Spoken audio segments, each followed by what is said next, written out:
Then I want you to go back to the beginning, and I want you to begin to slow it down. So whatever the strategy is, that you literally yourself take a deep breath and begin to slow it down.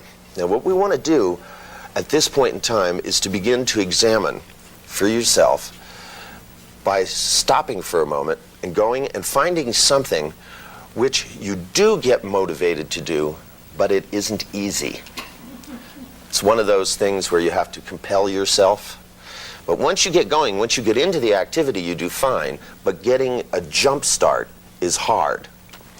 Now, I want you then to run through that particular one. Again, notice things about where the location of the images are, the size, the clarity, the focus, and particularly the direction of sound, how close the sound is. If it appears to be coming from the left, does it appear to be coming from 3 feet, 2 feet, 2 inches, or almost already be inside your head?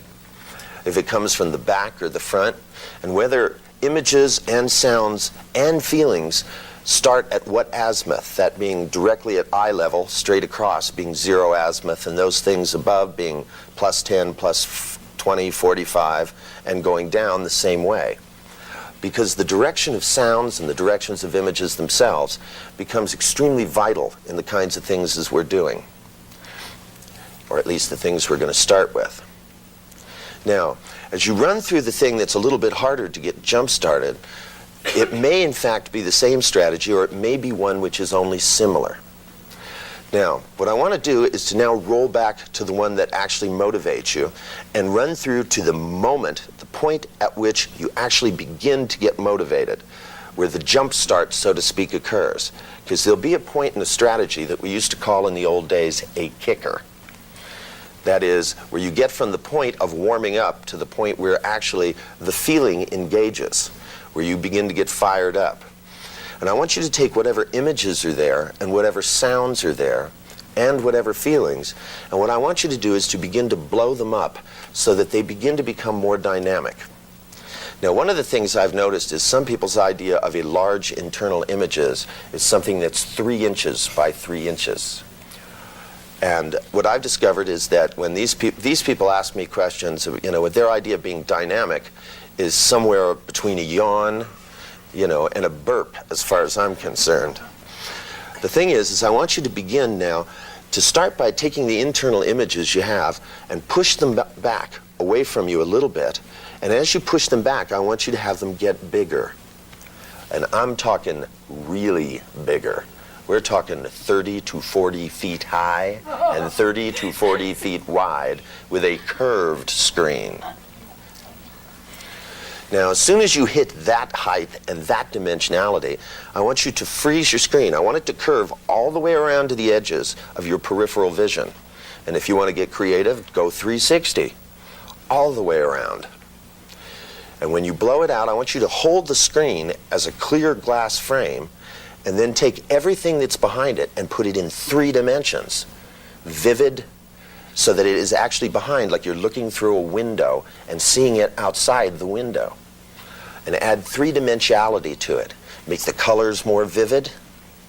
Now I want you to do the same thing with sound, with whatever sound is connected to it.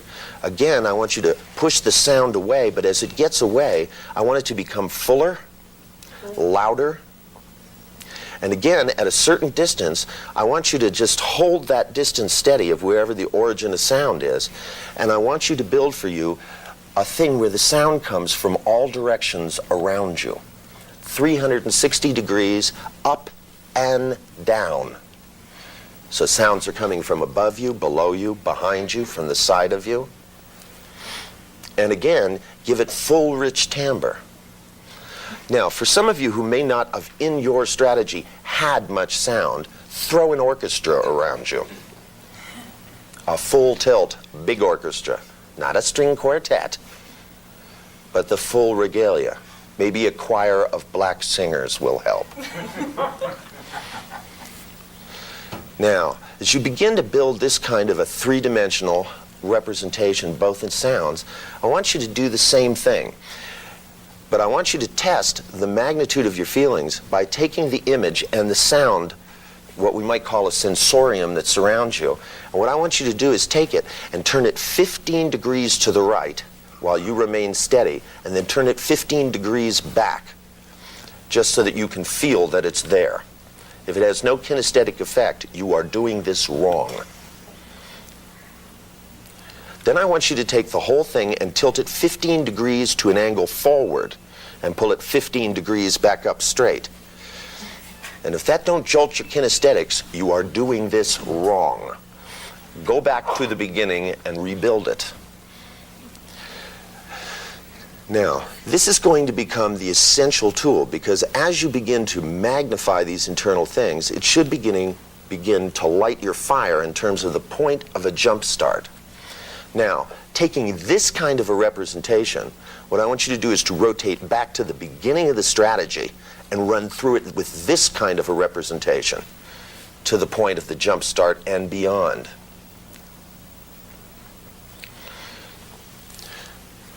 Is it different that way?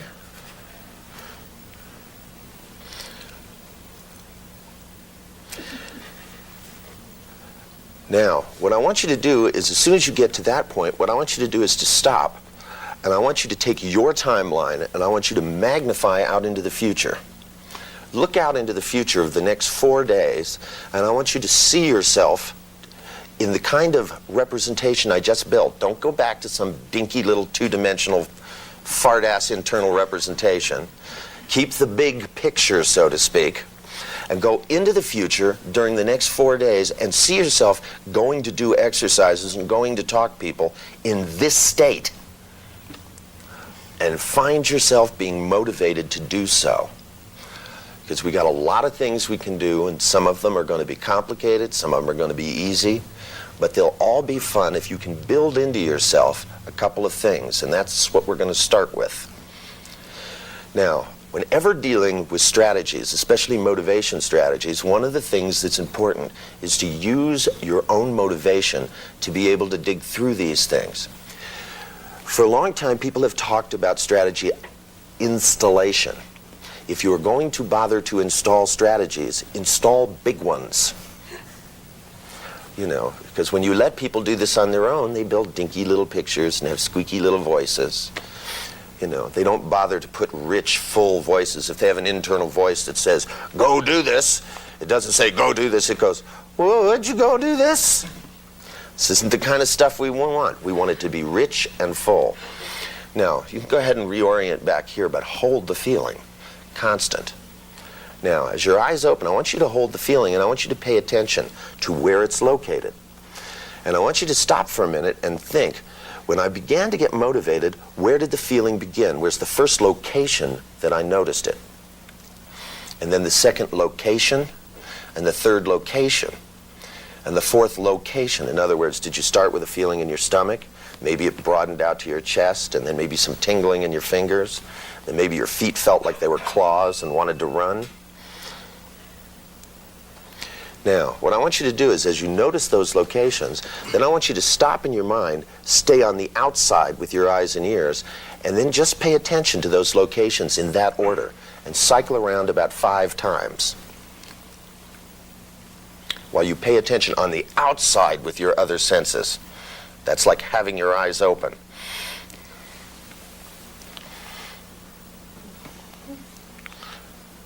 And seeing.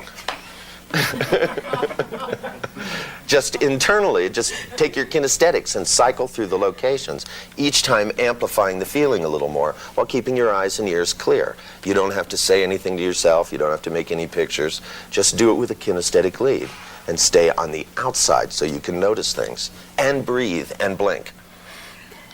All at the same time.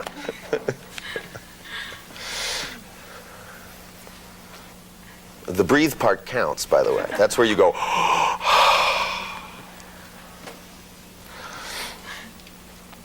Hey, how's it going? When are we going to do something? Now, what we're going to talk about is impatience. Well, what we're going to do is we're going to do this in security. It's one of my favorite ambiguities from Milton. Come on, you guys, wake up. If I'm awake, you have to be. It's a rule. unless we're doing hypnosis, but not yet. Now, these are too small, Steve. I can't write this small. You ever noticed on forms when they give you a place to sign your name, they give you a little space about this big? Who the fuck signs their name that small? You know, I don't understand that. Now,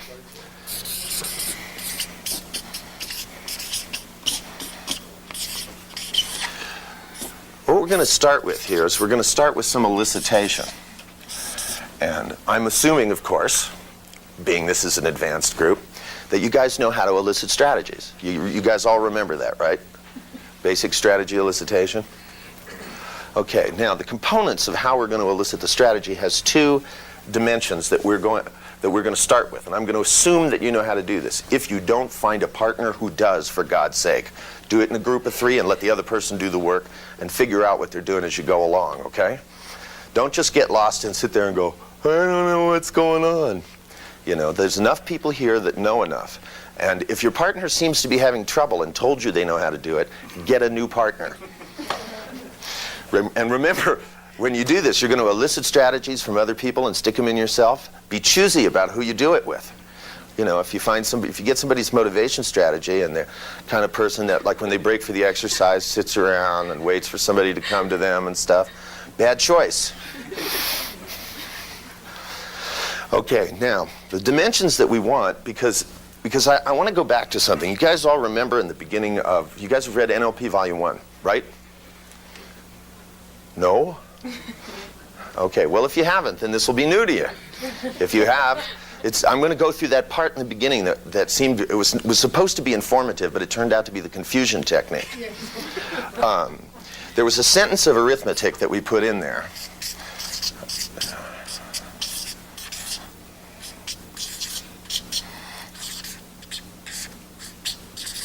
Now, this is a sentence of the language called arithmetic.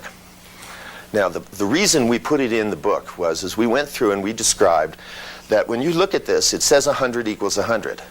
It doesn't give you new generalizations. It doesn't give you directions to go in, given just its form. Now, all the techniques that we deal with, and I'm going to go through, I'm going to actually, during the course of the next 4 days, I'm going to go back to some things. For example, the meta model. I keep discovering this is the most misunderstood tool of all of them. It is not designed to torture people by going, and what specifically? You know, meta monsters. That especially the people that learn to do it with that thing with the hand. That's right. It should be shaped like this, the way they do it. Because I mean, these people don't understand is it's not that we're trying to use Pavlov's technique, you know, where you hear a sentence and you bark out an answer. This is not what it's about. Those are digital examples of how to use an information tool. It doesn't, see, like when somebody says a sentence, you're not required to bark out a question. You can actually listen to 2, 3, 4 sentences in a row. All you have to do is notice what's going on, and that you use the actual tools themselves to elicit information so you can understand how a person builds generalizations and how they preserve them by distorting and deleting information. That's what the structure of magic is about. Now, if we take this sentence here, and the first thing we do is we simply sequence the information that's in it. That is, we simply put it in a different order than it's in. Not the right order, just a different order. Now, when you sit down and you begin to do anything with any human being, especially NLP, what you are deliberately trying to do is to reorder their experience. Not to find the right order, but to put it in an order from which it will make it easier for them to build new generalizations. See, whether people have strategies or whether they get installed when you elicit them isn't the question. The point is if you don't like the one they have, you can elicit a different one. It's a great piece of installation. Don't ever underestimate it. That while you're doing elicitation, you're always doing installation. And as long as you know it, you can do a good job. If you always go and elicit bad strategies from people, think about it. It might be you. See, I know a particular very famous neurolinguistic programmer who kept eliciting the same strategies from everybody. And guess whose strategy it was? Theirs, of course.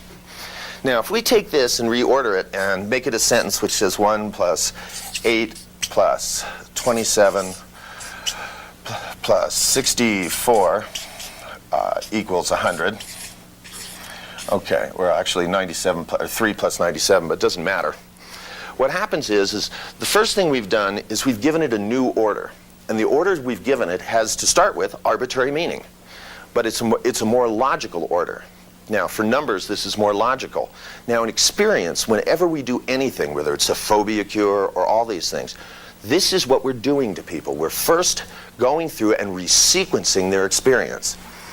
Now, once you resequence somebody's experience, then, and only then, if you don't want to confuse the shit out of yourself and them, you then rechunk their experience.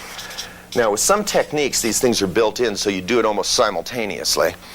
But when you're actually going through and doing work, where you're figuring out things and how to build new things, and working with individuals that don't, because people walk in, they say, I have a phobia, you go, whoosh, chop it off. Now, if you're lucky, and I do mean this, if you're lucky, then you'll end up where you get something where suddenly the tools break down. Now, this is when the last time that I did a master track, I gave people a test. I told them they had to write a fictitious transcript. That is, they had to play both parts of the transcript. And I told them a person walked in who had a phobia. Okay, and this will be one of your challenges, of course, for the next 4 days. The person had a phobia of seeing themselves in the mirror. What do? But write that down and answer it later. I actually had the client, when they walked in, I went, whoa, oh boy. And if that's not your response to that kind of thing, if it's uh-oh, right, then the new motivation strategy you're going to install today is going to have a certain piece in it, which is that what makes something worth doing is that it's a challenge.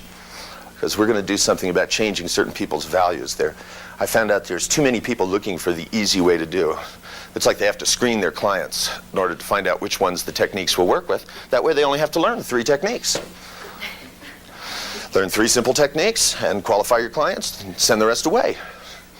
You can do the same thing over again. Of course, a computer could do it too, but why waste a machine when you can have a person do it? That's what I always say. Now, once you rechunk the same thing,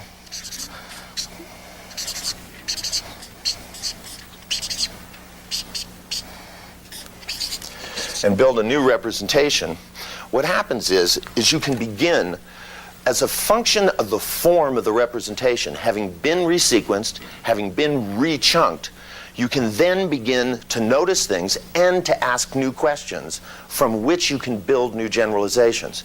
You cannot do it without. For example, if you notice 1 plus 2 plus 3 plus 4 equals 10. So if you notice, these are all cubes over there, and it equals 10 squared. So that if you add 1 plus 2 plus 3 plus 4, it equals 10. These are all cubes, that's a square. You can ask questions that you couldn't ask before. For example, if you made all of these to the 4th power, would this come out to the 3rd power? You can ask the question, if I took all of these and added a 5 cubed, would it then equal 15 squared? And in fact, it does. Now, this means that you can then say, well, if I added a 6 cubed, would I then come out with 21 squared? And so on and so forth. And in fact, you do. Now, what happens is then you can then make a formula which tells you that, n cubed plus n plus 1n cubed equals, n squared, n being the numbered. Now, you can make that formula so that you could predict, no matter how many numbers were there, what the answer would be, whether it would be valid or invalid. The formula being the same thing as a human generalization. This is not possible. The formula or the belief or the generalization is not possible, even though you can't actually sit down and do the infinite number of cases that are possible. You still know from enough examples that it's going to work. And you can build that generalization and that belief. And if you live in the land of mathematics, you can operate on use it. And it actually has practical application in the world of higher mathematics. But it's no different than the beliefs that you form in your life. You can't build new ones without resequencing and rechunking. It's the way in which it's accomplished. Now, as you go through and pull out somebody's motivation strategy, the thing that's going to come out is just like when we did it before, things are going to fall out of it. For example, it will tell you how they can get stuck. It'll tell you which things are easier to be motivated to do. Somebody has a purely visual strategy where they have to see themselves doing things, then they're not going to do a lot in the dark, for example. I mean, there's real obvious stuff that falls out, and people will go, oh, well, that's a cheap example. Well, that's the thing about it, is they're all cheap examples. That the kinds of things that, for example, if people don't have a visual portion, I mean, it's like people who don't make good visual representations don't spell well, and I mean, that's a cheap example too. But all of these things fall out. Now, the thing about the pattern over here, about learning to resequence and rechunk, is to keep in mind that this is what you're up to. When you discover, first you want the sentence of arithmetic, and then you want to know things about the order in which it occurs, and then you want to know things about the size of the pieces, because you're going to artificially alter it. Now, here are going to be some of the things that we're going to look for, all at the same time, because I want to start off with something hard and get more complicated as we go along. See, this is the fun part about doing an advanced group. See, because those of you who have a motivation strategy at the end of this exercise in which you respond to challenge as being fun are going to have a lot of fun in this workshop. Those of you who don't are going to suffer a lot. This I promise you. So if you get the first exercise right, you're going to have a good time. If you fuck this up, you're in deep shit. That's a technical description. Now, in terms of the sequence we want is in basically the order in which representational systems themselves are paid attention to. That is, we have to start, for example, you remember the old thing about the tote? Right? Test, operation, test, okay.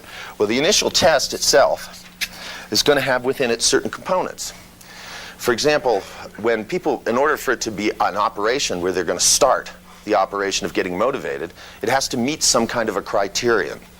So you're going to find inside the sequence that there's going to be a representational system, okay, and the initial test itself will have usually something external, and then it'll have an internal loop where they're going to go through and they're going to make what we could call a mini decision.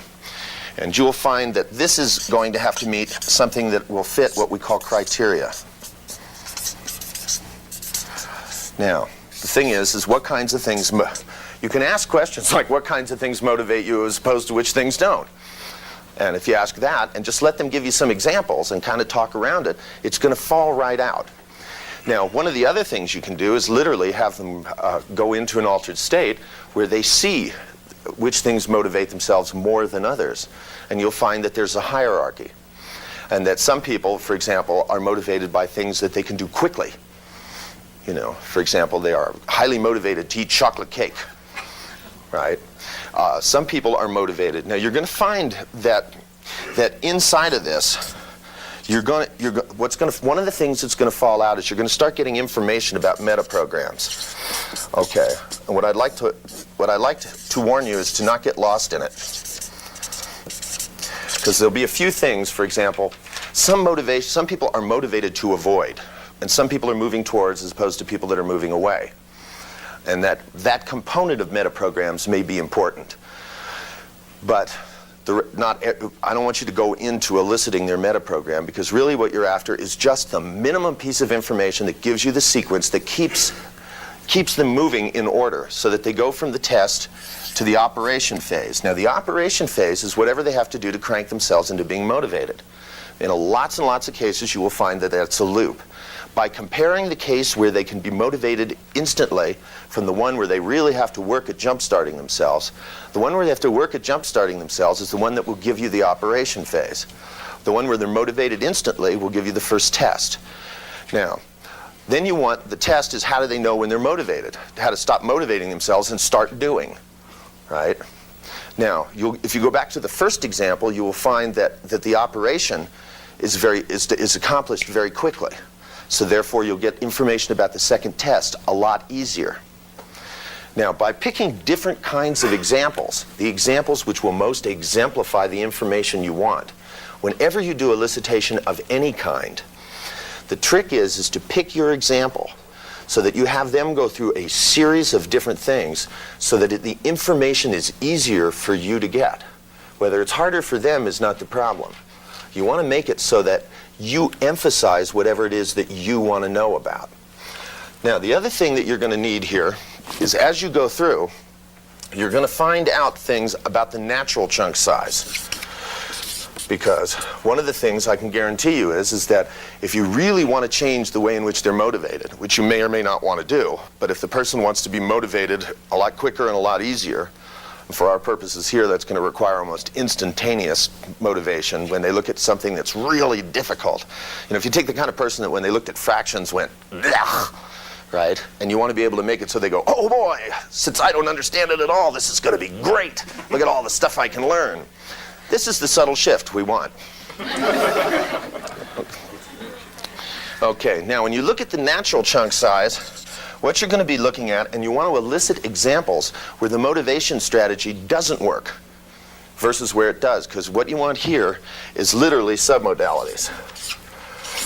And you want to know, because submodalities are, if you remember in strategies how there were different rep systems and there was arrows in between them, you know, it's like there'd be a visual construction and then an arrow and a K, and then it would go in a loop 4 or 5 times, and then it would go to, you know, something else and A sub D. You guys remember that?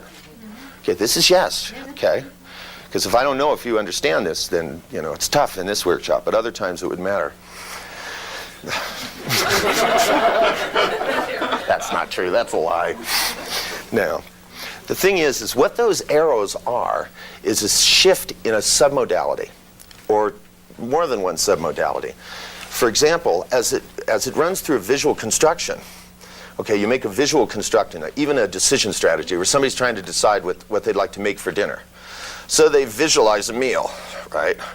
And they look at it and they maybe even get some of the taste and then feel how they would feel if they ate it, right? And then they run through and they visualize another one. Well, if they run through, now some people do it with numbers. They do 3 and they pick. Some people can go on forever. Some people take the one meal and then they go through and it feels like too much, so they just delete one of the things that's on the menu, or they reduce the portions, or they do something to change what's in the image. Now, by changing what's in the image and checking their feelings, how do they know how to get out of the loop? How do they know to move from the visual construction to checking their feelings? Because they're making a picture, how do they know when they've done? Now, typically it will have something to do with not just what's on the plate, because they could put anything on the plate. They're picturing, you know, a plate of food, you know, and do they do it till the plate is full? And that's how they stop? If so, this is somebody that's going to have trouble dieting, unless they get small plates, you know, inside their head at least, you know. Buy new dishes and make smaller pictures. Now, one of the things, and this, by the way, is a legitimate way in which people have difficulty with this. Now, one of the other solutions is that people make the image and it becomes clear, or it gets closer, like they adjust it, and then at a certain point, they pull it up, check their feelings. If their feelings don't work, they push the image back, change what's on the plate. Now, some people will move it from side to side, all kinds of variations. What you want to know is the actual shift, what goes from what to what, for them to move to the next step. You don't want to know everything, just that, so that you have an idea of which shifts make the move from which representational system to another, in terms of their primary focus in what we call a step in a strategy. Does that make sense? Now, I realize this is a lot of information to go and get, but it really shouldn't take you that long if you make the person you're working with do the work for you. Now, think about it this way. When you ask them for examples, the example, and this is the real pattern that I want to teach you here to start with, is that when you're getting information from an individual, it's not that you just compare 2 different examples to find out what's going on. Pick your examples precisely so that they emphasize whatever part of the strategy you want to elicit. So, and the way you do it is by making whatever part you want to know about, pick an example where that part is difficult. The very description of when you pick something that you get motivated to do, and once you're going, there's no problem. It's like something you know you want to do, but you have a difficult time getting motivated to do it, and once you get there, it's easy. That's a description of pick a time where your operation phase doesn't work that well and takes a long time. That will put it more into their consciousness and will give you better quality information. Does that make sense? Now, the same thing is true with the submodality shifts. It's like when you're going through the motivation part, you want to pick one where it gets stuck at the stage where you want to get the information. So as you're going through, if you know you're moving from where they have, let's say they have a visual construct where they see themselves doing the activity, right? And they say, and then I step inside the picture. Well, your question is, how do they know when? Because submodality questions are when questions. They're the ones that tell you about what we would call being in one step in a strategy. When you're in that step, you're still shifting submodalities until one of them lets you go to the next gate, through the gate that allows you to be in the next step in the strategy. So if you're making a picture where you're seeing yourself do the activity, well, what allows you to know when it's time to step in? And people will say things to you like, well, when it becomes clear. Ooh, well, that's simple. That tells you that they have to be able to focus the image. Now, it may also have to do with distance. And one of the things I want you to do is that when you get an answer that seems definitive and simple, I also want you to try having them do it and messing up a couple of others. Like if you ask like, well, is there any difference in the distance when you're constructing the picture as opposed to when it comes focus? Because a lot of times the images will come in focus by moving up. And I want you to pay attention because a lot of times there may be a double shift in submodalities. So what you do is you have them hold other analog systems of submodalities constant. Like don't change the distance and pull it into focus. And sometimes people will go, I can't! And then you'll know that there's more than one. Okay, does this make sense? Okay, this is beginning phase of the operation. This is just the first step in the exercise. Now, what I want you to do is to get into groups of 2 or 3. You don't need to elicit them from all of you. Just get 1 or 2 examples because you can do this at home in your spare time. I want you to learn how to do it. That's the important part of this. So let's start out by taking 20 minutes and in each group only do 2 people. So if you're in a group of 3, only 2 of you are going to get your strategy elicited. The important part is going to have to do with installation later on. You can all do the installation phase. But let's start with the elicitation phase, okay? 20 minutes apiece, meet me back here. One of the reasons that it was not essential for you to elicit all the information is that you may have discovered that, not in all cases, but my suspicion is that some of these strategies might have been, any strategy that took that long to elicit probably is too complicated. And in and of itself leads to difficulty because I've discovered the strategies that are difficult to elicit because they have a lot of steps are not in and of themselves what we refer to in the field of modeling as elegant. Elegance is the property of any system where it uses the fewest number of distinctions to create the widest range of variability. If you take, for example, that in English, it only takes 10 different on-off switches to create all the sounds and all the, you're either pursing your lips or not. You're either blowing wind through your throat or not, vibrating your vocal cords or not. With just 10 on-off switches, you create all the variability of all the language that constitutes English.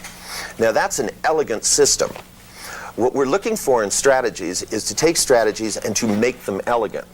The equation that I wrote up on the chart before is an elegant example of how to quickly recode something. Now, in and of itself, it as an equation, it's not magnanimous, but it is an elegant way to show people what it takes to build new generalizations. Now, what we're interested in this group here is to be able to go in and to streamline.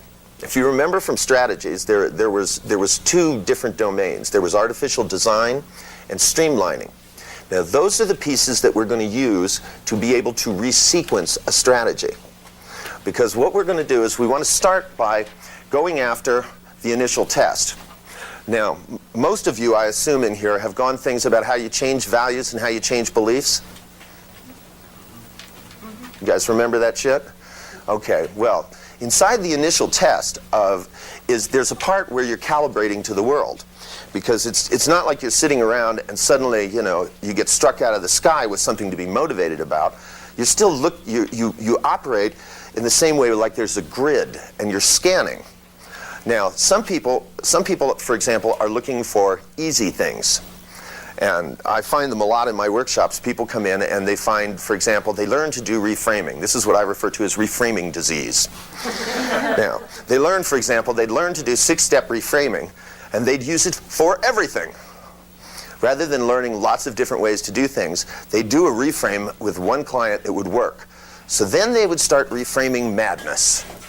And this usually builds up where they reframe everything. Everything that's broken into parts. Everything is reframing. And then it ultimately, reaches the thing where they start designing the ultimate reframe, where you reframe everything at once. Now, I've noticed this disease runs rampant inside the community of NLP people, with those people who inside their scan are looking for one of the criterion they're looking for is the right way. In other words, they're looking for a thing that will do everything. They're not looking for variety. They're not looking for a challenge. They're not looking for a way to test the limits of what they know. They're looking for something that they can stamp out. These are people who should work on an assembly line. They should be in a factory going chunk-a-chunk, chunk-a-chunk, chunk-a-chunk, because that's what they're after. Unfortunately, they went to college.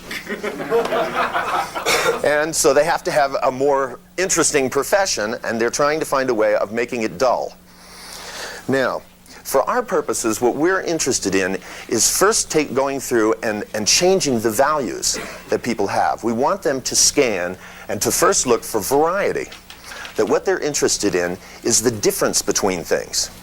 They're sorting for in essence, they're looking for worst-case scenarios. In other words, if they know how to do a technique, for example, they know how to do the phobia cure.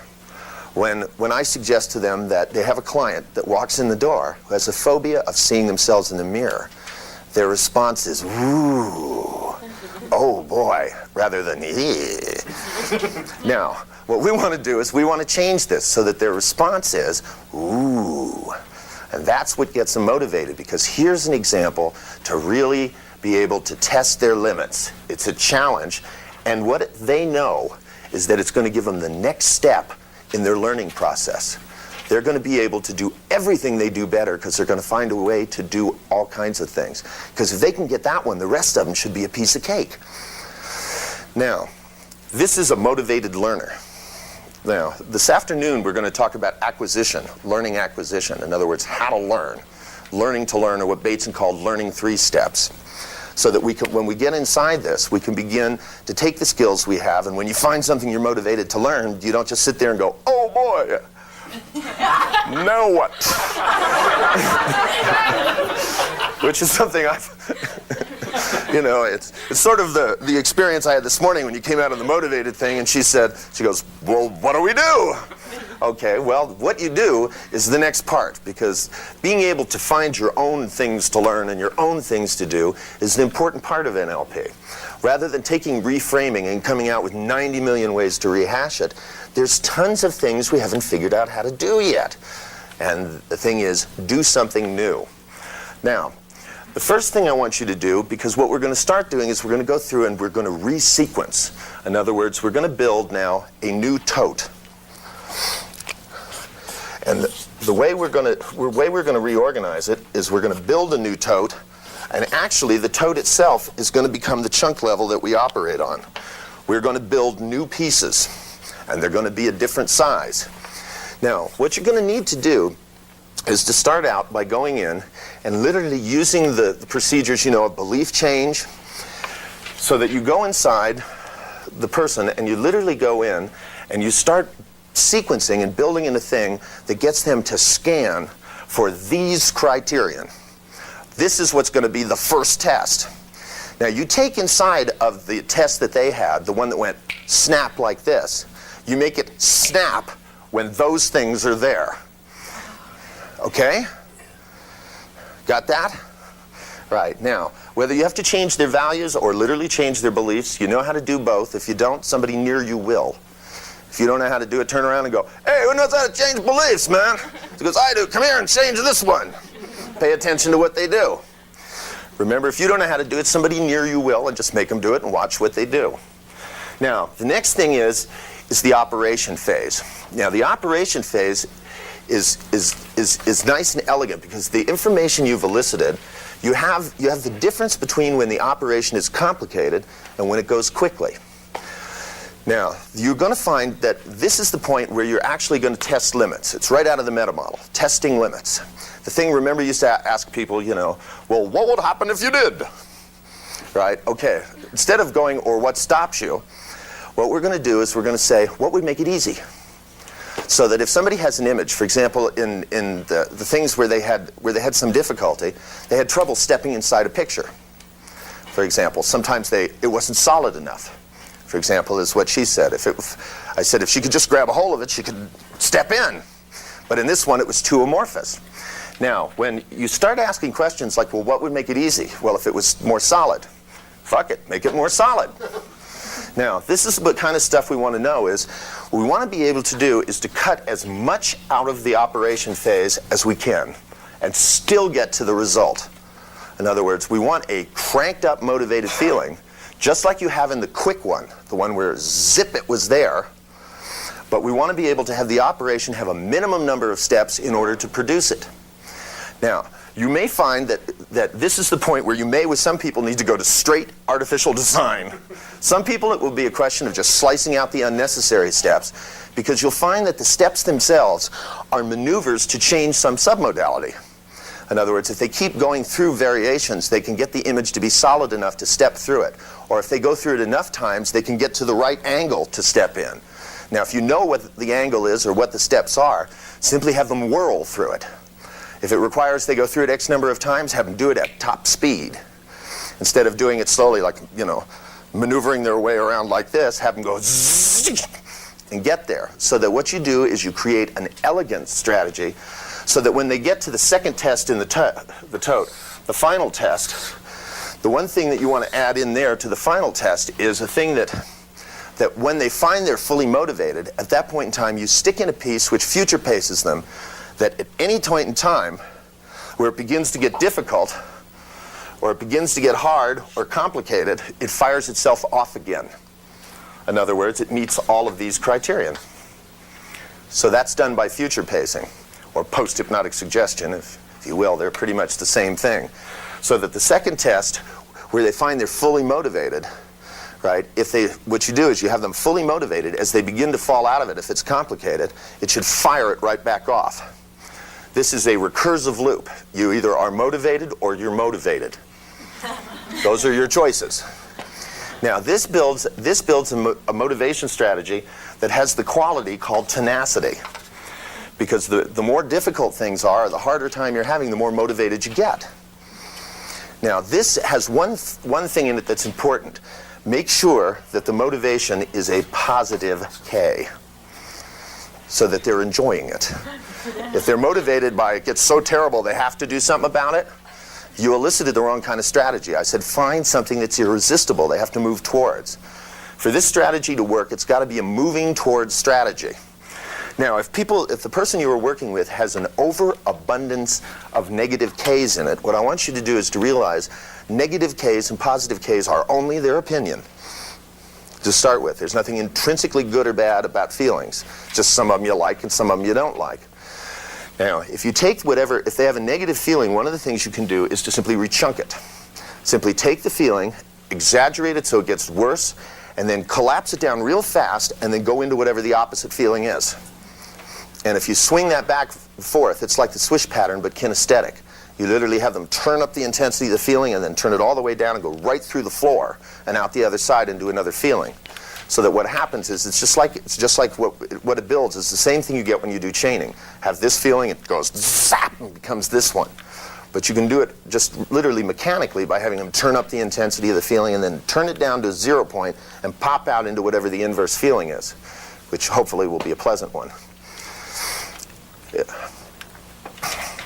That's great. I love that. Congruity. I really like that. Neither do we. Now, the thing is okay, sequencing is done by streamlining, artificial design, changing the values, changing the beliefs. And what you're after is to create an elegant way to create the desired result. The desired result is sustained motivation. wanton, drooling, and continued, so that the minute it begins to be, where they get into the bog and the mire of where it's complicated, this is the point where they light up. Now, I want you to test the thing, because as you go through it, I want you to literally do it the same way you've always done installation, and literally go through and chop out and force them to do it, and have them pick the most complicated thing they've had to do, and use it as a test. Run it through the system, and if the harder it is, the more they're pumped up, you got it. Now, the rechunking part of it is done by taking each of the submodality steps that took a long time where there was a mire, whenever they had trouble getting motivated, and chopping out all the unnecessary maneuvers that are actually maneuvers to get it so that something happens, so that the picture moves from the side to the front. Whatever it is they have to go through to do it, just make it so it happens right away. And the easy way to get to that is to ask questions about, well, what would make it easy to get it over there? And if, they give you that shit they don't know, then just start trying other submodality shifts. Well, if you made it more focused, go right down the list of submodalities, and you can do it by testing. Well, if the image was solider, would it be easier to step in? If it was bigger, if it was at this angle, you'll find angle is absolutely critical in stepping inside of pictures. These are the tools that you take to literally go in and streamline these things. Then what I want you to do is to, again, test it with worst case scenarios. Have them think of going through reading the appendix of Magic 1. I like the look of fear in her face. Oh no, anything but that! Don't make me read System Simple, or System Deep, or System Trance. Did you guys ever notice that in the appendix? A few people did. But that's what formulas are. It's just a simple deep trance anyway. Seemed appropriate somehow. Actually, that's the best part of the book. The other stuff is a model of therapy. That's why the transcripts don't have any end.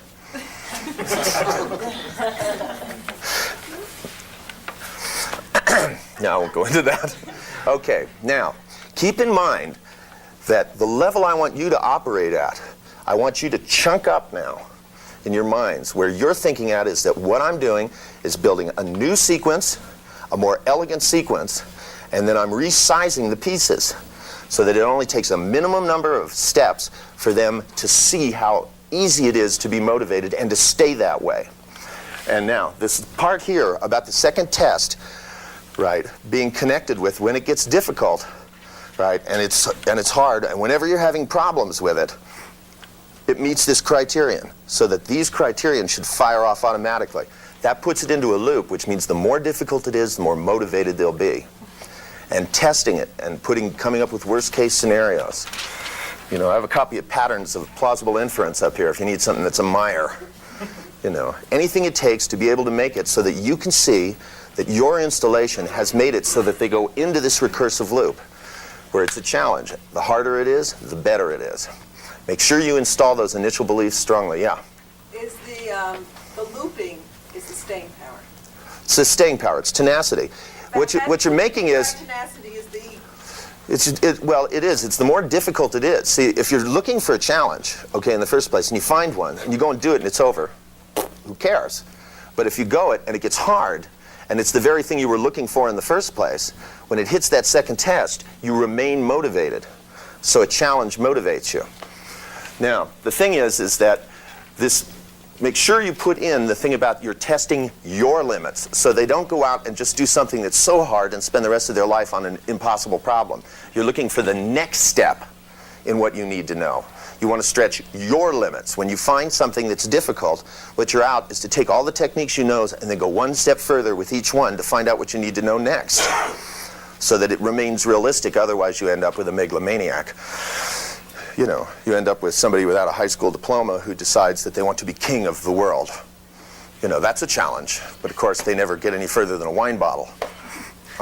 This isn't what we're after. We're after a next step function. Somebody that they want to find something they can do, and then something that's a little bit harder, and a little bit harder, and a little bit harder. It's a challenge. Not impossible, it's a challenge. That's different. It's not that it's an insurmountable and you have no idea where to start. It's that you know you're on the edge. You feel that you should know how to do it, but you don't quite know how. Okay? So that you just... They should have that gnawing quality about them. They want to know. what is it? It's like opening a present, just before the lid comes off. You go, shall I lift it or not? I know I can do it. All I have to do is go. Even though it's not Christmas yet. It's Christmas every day, okay? Now, what I want you to do is I want you to do this concisely. Take about 20 minutes apiece, roughly. If you're not done, I want you to stop and switch to the next person and then come back and finish it. Remember, change lasts when you do it quickly. This counts in this too. All right? Go to it. Now, you want something complicated to do? Yeah! You're supposed to ask how complicated. You don't want something overwhelming, you want something right on the edge. That's right. See, one of the things that we found, especially when we studied the people in the military that do what I consider to be the most difficult sale of all, Army recruiting, that it turned out that the top 10 Army recruiters were all people who had done everything else in the service. They'd been a commando, they'd done everything. The only thing that was left for them that was a challenge was to be able to get people to go in the military, especially at the time we did the modeling project, because it was not a time where being in the military was extremely popular. And these guys batted, on the average, between the 10 of them, their average batting was 97%. How's that for a close ratio? Now, these guys all had this motivation strategy. I mean, they were looking for a challenge. They weren't the kind of person that sat around in a recruiting office waiting for somebody to walk in the door or were bopping by high schools. These people were out scouring through shopping malls. And I mean, literally, walking into a shopping mall and going, ha ha ha, new meat to carve. Full military dress, too. Walking up and tapping some guy sitting there smoking a cigarette with long hair, tap him on the shoulder, and the guy turns around looking at him and goes, want to join the Army?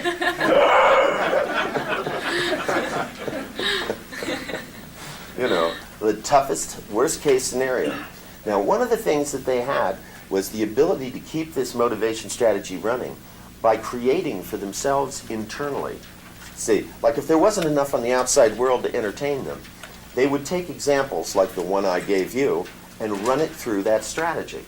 So that they would run through their motivation strategy, they'd make up a challenge. They'd take a fictitious situation, which was difficult. So you take, all right, you know the phobia cure, right? All right, you know where the paradox lies in the case. Well, if you have somebody that can't look in the mirror, as soon as they make a picture of themselves, they start freaking out. So this creates a problem using the phobia cure. So you have to be able to take it and to take what makes it work rather than the formula. Because what makes the formula work in most cases is this stuff up here about chunking and sequencing. Now, if you understand that, all the component pieces are there. Now, what they would do in this kind of context is they literally go inside and they run a simulation. And what's amazing about these guys is they run simulations inside and outside constantly. When there's nothing to do in their office, they get the other guys in the office to pretend to be worst client they can think of and badger them. They practice constantly so that they refine their skills. What they do, if there isn't anybody around to play with, they go on the inside and they make up scenarios, and they'll run hundreds and hundreds of cases till they find the one that their internal side says that's going to work.